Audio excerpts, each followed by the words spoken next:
Public में असंतोष है और सबसे बड़ी बात है कि पब्लिक उस समय से 3 घंटा से यहाँ पे इंतजार कर रही थी और इंतजार ये जानने के लिए कर रही थी कि वो जो लाश है वो किसके परिवार का है। मुझे ऐसा लगता है कि भाई जब इतने प्रशासन वाले आए थे, प्रशासन को पब्लिक ने इतना कोऑपरेट किया तो उस समय होना चाहिए था कि कम से कम पब्लिक को एक ब्रीफिंग दे देना चाहिए था, उसके चेहरे को दिखा देना चाहिए था, जिससे कि कम से कम लोगों को कम से कम ये आश्वस्त हो जाते लोग कि भाई ये जो घटना हुई है उसके बारे में थोड़ा सा अपने से जान पहचान करते। आम लोगों ने प्रशासन का सहयोग किया, लेकिन क्या प्रशासन नहीं, प्रशासन ने सहयोग नहीं किया, क्योंकि थोड़ा भी अगर प्रशासन मीडिया वालों के साथ भी अगर संवाद कर लेता थोड़ा पॉजिटिव तो शायद कुछ हो जाता।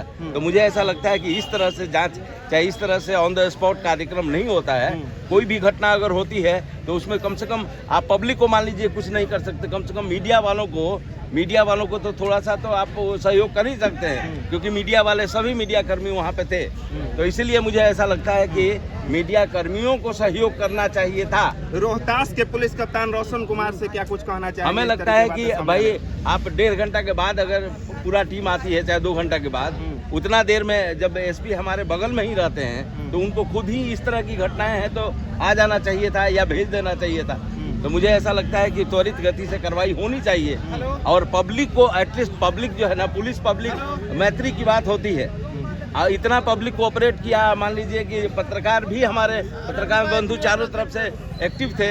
ये जानकारी, पत्रकार क्यों आते हैं? पत्रकार वो आईना होते हैं समाज का। हो सकता है कोई घटना हुई है तो उसमें कोऑपरेट कर सकते हैं कि भाई किस फैमिली का वो सदस्य है और किस समाज का है, कहाँ का है। तो इसी के लिए तो लोग आए हुए थे। तो हमें लगता है कि अगर थोड़ा भी कोऑपरेट अगर कर दिए होते वो लोग मीडिया वालों के साथ भी, तो पब्लिक आश्वस्त हो जाती है और पब्लिक को थोड़ा सा सुकून मिलता है। लेकिन चारों तरफ पब्लिक एक ही बात कह रही है कि ये तरीका सही नहीं है, ये तरीका सही नहीं है। मेरे कहने का मतलब कि कम से कम चेहरा को ओपन करना चाहिए था मीडिया वालों के सामने, माने जो ऑथराइज मीडिया हैं उनके सामने ये होना चाहिए था। लगभग कितने देरी से ये सब ड्रामा चल रहा है? ये 3-4 घंटा से चल रहा है। अब उतना देर तक पब्लिक खड़ी थी, मीडिया वाले भी खड़े थे, इसी इंतजार में कोई रिस्पॉन्सिबल ऑफिसर आया और अपनी बात को बताया और जो कार्रवाई करना है वो करे।